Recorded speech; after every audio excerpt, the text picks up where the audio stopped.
Pulitzer Prize-winning playwright Eugene O'Neill staged his first drama on Broadway in 1920. Almost a century later, the theater named after him is home to one of Broadway's hottest musicals. Nowadays, musicals far outnumber plays on the Great White Way, a reversal from decades past, and tourists are partially to blame. I'm standing in front of TKTS in Times Square, where you can get discounted tickets to Broadway shows. You'd be hard-pressed to find a New Yorker here. Visitors account for roughly 70% of Broadway's audience, and what they overwhelmingly want to see are musicals, not plays. We want to see Beautiful.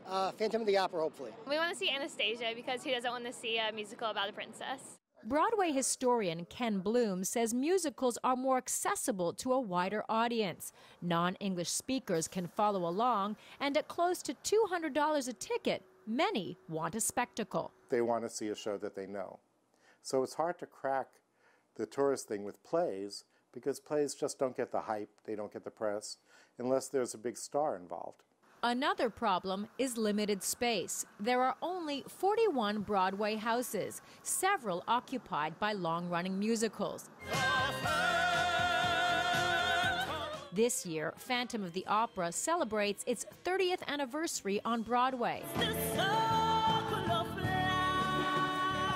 The Lion King has been staged in New York for 20 years. The long-running success of these shows does have a bit of a bottleneck effect in crowding out other shows that might be able to come in. Plays like The Parisian Woman, starring Uma Thurman, can draw crowds. And there are a handful of non-profit theaters that stage new plays without having to worry about box office receipts.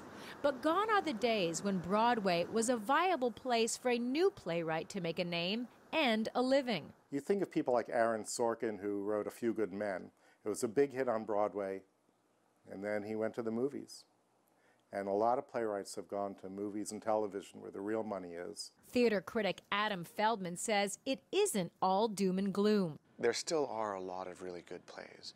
A lot of them are just in smaller spaces, and you have to know where to find them. I think the loss is to playwrights to some extent. The larger loss for me is to audience members, because they don't have as long a time to see the best stuff. What they're most likely to see on Broadway are revivals of great playwrights of the past, like Tennessee Williams and Eugene O'Neill. To see new works, they'll have to do their homework. Corinna Huber, CGTN, New York.